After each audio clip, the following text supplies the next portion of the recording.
I was 40 years old. So that is about 12 years ago. I found out I was bipolar. I was told that I had some chemical imbalance. Ever since I can remember, even when I was in grade school, I would have bouts of sadness, melancholy ba? And every time I would write poetry. I was keeping a journal, no? But I didn't know what it was until college. I think I was 18 or 19 years old. I was in second year college. That was my first suicide attempt. I slashed my wrist. It was a kind of sadness. It was an extreme sadness that I couldn't get myself out of. I wouldn't talk to my sisters or any member of my family, not even my friends. I just wanted to stay inside my room, sleep. I wouldn't even eat.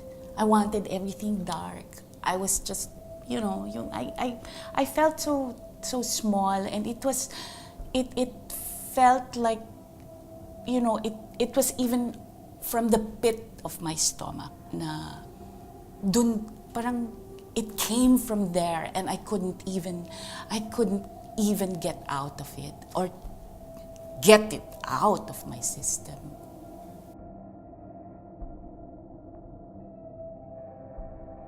So I was going through that for weeks, and then I guess my dad couldn't understand. We had a big fight. The trigger was a relationship. Actually, my trigger is always with relationships. And I felt so guilty with everything that I said to my dad that I just said to myself that maybe I'm so tired. I'm so tired of my guilt, everything. I was so tired of everything that I just wanted to be gone.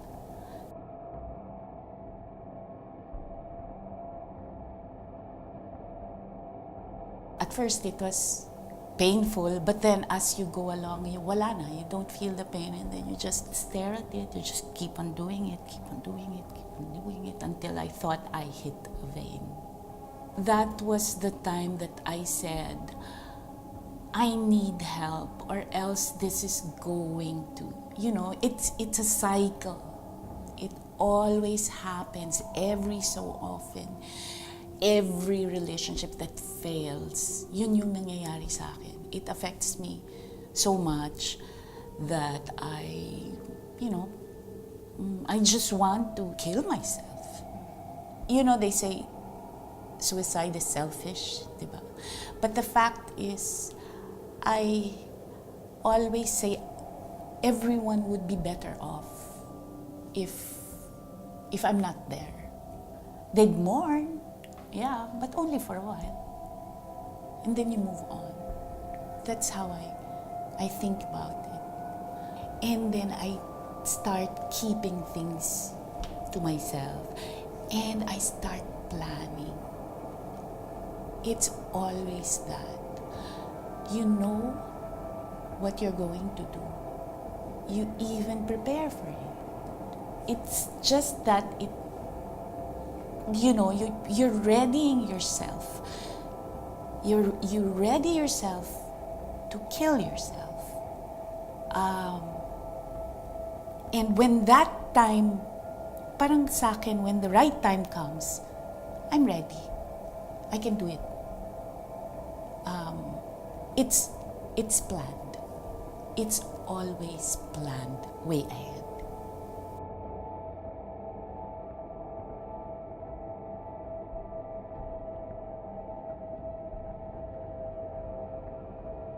The last one, if my family didn't intervene, which was just a couple of months ago, If my family didn't intervene, I would probably not be here. I'd probably be dead because I had thought about how I would die. People think, that it's very easy to get out of a depression, especially those who don't go through it. They say, oh no, stay positive, think positive thoughts, ganyan.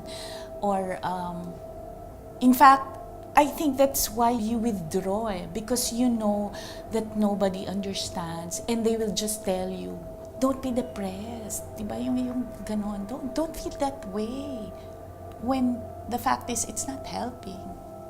I think that's the common misconception, that when one is depressed, they think it's just sadness.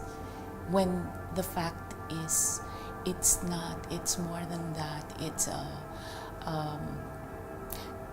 black dog. It's a dark hole. It's a black hole that you cannot get out of.